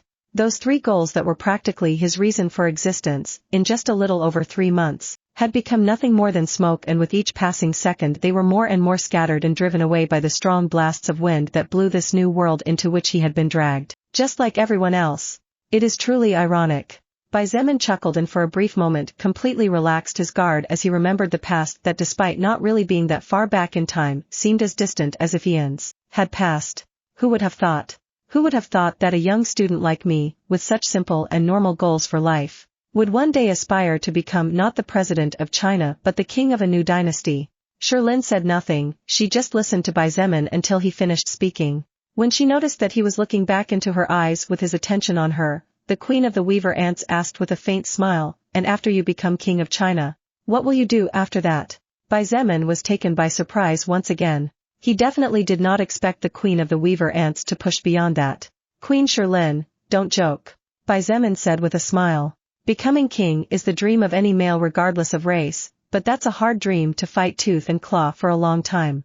Who knows, it could be years before I achieve my goal, or maybe I will never achieve it in my entire life." Xietain looked at the young man in front of her for about a minute, silently and without saying anything.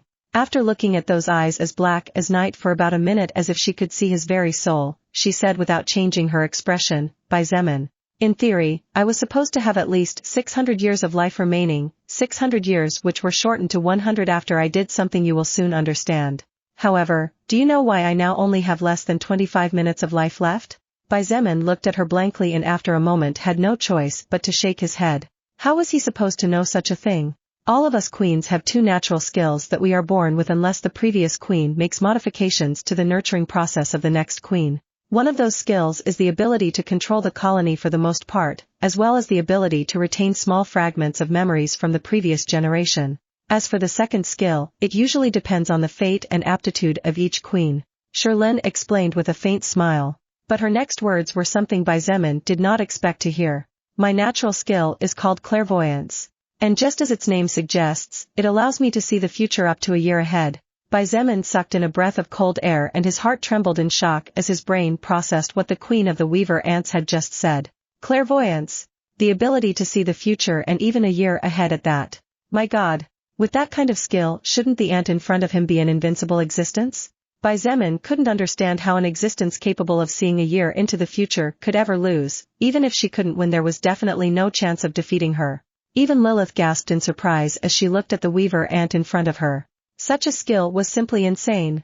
Even though she knew of the existence of similar skills, the skills Lilith had heard of only allowed its user to see at most a few seconds into the future but definitely did not extend to a minute, not to mention a whole year. Sherlyn smiled kindly as she saw the surprised expression that had frozen on Baizemen's face. She explained, of course, to activate such a strong skill I first have to satisfy a certain requirement and the skill has 2 months of cooldown time. 2 months of cooldown time? Even if it was 10 months it would still be an extremely terrifying skill. But Sherlyn's next words made Baizemen finally understand what she meant by certain requirement and the reason why she was on the verge of death. In exchange for using clairvoyance, the requirement to activate the skill is to pay 1 year of my total life expectancy. 1 year for 1 year, sounds fair, don't you think? Baizemen frowned tightly and a flash of confusion crossed his eyes. Queen Sherlyn, you just said that even after you did something that I will soon come to understand your life expectancy should be 100 years. Why then? Sherlyn continued to smile kindly as she quietly explained, to use clairvoyance, I need to have a goal in my mind first. For example, if I want to know my future for the next year then I need to focus on myself in order to see it. Additionally, if I try to see the future of something beyond myself then I will have to pay a certain price as a consequence. For example, I cannot see the future of this world unless I am willing to pay the price for it. Baizemen again frowned and Lilith subconsciously sighed in relief. Although clairvoyance was undoubtedly a powerful skill, it clearly had several limitations. It was not a skill that could be used lightly and it also needed to know at least something involving the future that the user wished to see. In addition, there also seemed to be more hidden secrets that did not favor the user but made it pay in return for showing it what it wished to see. Suddenly, a thought crossed his mind and Baizemen's expression changed slightly as he looked at the Queen of the Weaver Ants. Sherlyn smiled as she saw the change in Baizemen's expression. She nodded as if she knew what he was thinking and said in a melodious voice, I tried to see your future earlier. I was going to use that to kill you later on. Hey! Baizemen couldn't help but call out. He. Sherlyn let out a giggle causing her upper body to tremble tentatively. She kept the same expression as before as she pointed out in a weak but playful voice, What? Are you forgetting that you and I were enemies? I of course intended to kill you. Baizemen's eyelid trembled several times, and even though in his heart he knew that what the weaver ant in front of him said was true, for some reason he felt the urge to go punch her face.